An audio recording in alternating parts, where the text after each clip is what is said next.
Hello, welcome back to The Viewpoint. Now, the Supreme Court has agreed to review the case of a Filipino drug courier scheduled to be killed in the next round of the executions.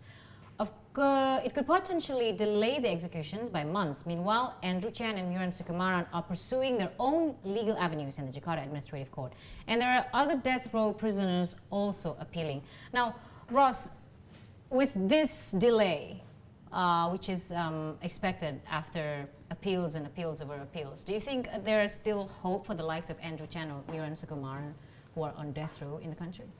Yeah, it's interesting that you should raise, the two Australians to an Australian. I think that's a fair question. But one of the problems I see in this is that it's started to become, or has become, this kind of Australian position, particularly with the high coverage of Australian media. And I think it's important to say, as you mentioned, the Filipino on death row, that this isn't just the position of the Australian government. This is the UN Secretary General's position. The death penalty shouldn't go, execution shouldn't go ahead.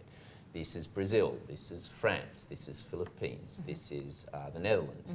And so I think it's important to remember that there are, that Indonesia allegedly wants to execute 64 people altogether in the 1 year. And this isn't just an Australia-Indonesia bilateral relations problem.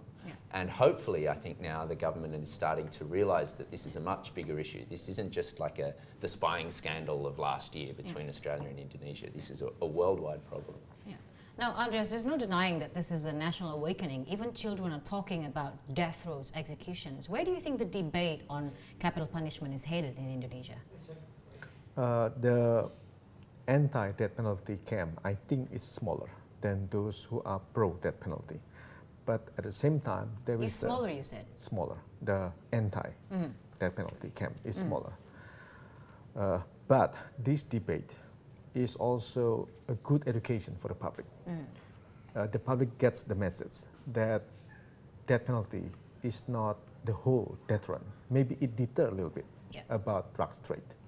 And they also learn that the president can be wrong on citing those so-called statistics. Right. Yeah, I think that's really important. There was the initial figure of 50 deaths per day, which have now been down to 33 deaths per day, and even those figures are not clear. And so that's the one issue, the issue of, well, it's a deterrence, and that needs to be debated. The second issue for me is the issue of sovereignty, that the president has to go through with this decision because it would show weak leadership if he doesn't. And I think that's something that needs to be debated too. Is that what you think the reason behind Jokowi's persistence and determination to move forward with this execution? When you talk to people inside the government, and any government, not just the Indonesian government, that strong leadership is seen as something where you make a decision and you go through. You stick with it.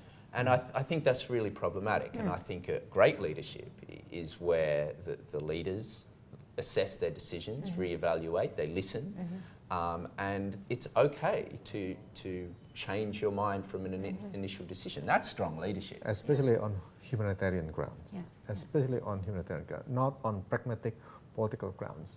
It is going to be different if you are seen, well, you are changing your mind, you are changing your position because you are human. Now, Andres, where do you think, how does the government should approach this public debate? How should they accommodate, should they mediate this discussion on public, or debate on capital punishment? Present a better data, present an accurate statistic, present accurate public survey, and then learn about bad experiences, bad lessons from Mexico, for instance. In Mexico, drugs traffickers are not executed. What they did is extrajudicial killing. And what happened? Until now, decades later, Mexico is still having a lot of drugs problem. What is needed in Indonesia, and this is what the government can do, is a serious legal reform. It stalled under previous President Yudhoyono. Legal reforms means the police, the Attorney General Office, Public Prosecutor Office, and the court. And this is the thing that President Jokowi still did not have the determination to appoint really reform-minded individual to be the Attorney General, to be the National Police Chief, and of course Supreme Court judges. And I think part of the problem is this hasn't really been discussed for a while because there haven't been many executions under SBY. And now suddenly there's going to be 64. And now suddenly the debate has started. So I think if there's one message from all of this, is that now is not the time to be executing people, because the debate, it's highly inflammatory debate at the moment. There's polarisation The between tsunami people. coins.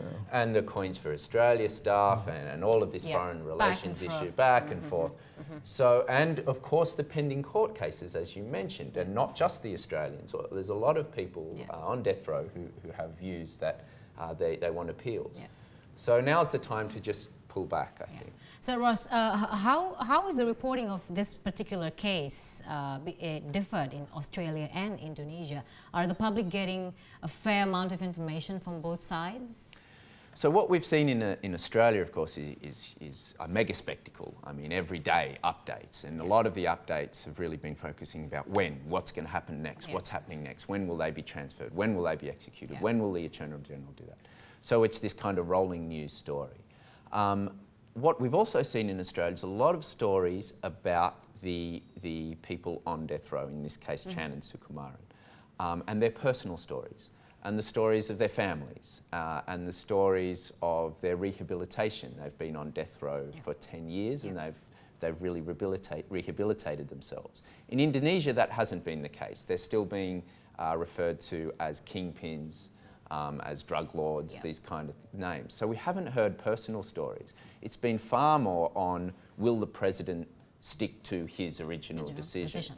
And that's where the coverage is completely missing each other. We're not hearing stories of the Indonesians on death row, their personal stories here. Right. So Andres, do you think it's still time, or is it's never too late for Jokowi to step up and say, we will review this case and we'll make a decision that is based on well-informed? It is never too late to try to save people's life, anyone's life. It is never too late. Jokowi can still, at least he can say that let's wait for the court decision, either in the Filipina case or the two Australian case. And then, at the end of the day, he will have more time to get better advices. And he needs to think about implication, especially for Indonesian on death rows overseas. Overseas. Yeah, in one particular case, for instance, 2 years ago, the Indonesian government paid blood money, diat, $1.9 million just to save one migrant worker in Saudi Arabia. And also in 2013, don't forget, Prabowo Subianto, while running for president as Jokowi's opponent at the time, saved another Indonesian migrant worker on death row in Malaysia. Okay. All right. That was our talk about capital punishment in Indonesia. And when we come back on the next topic on Viewpoint will be KPK. Don't go away.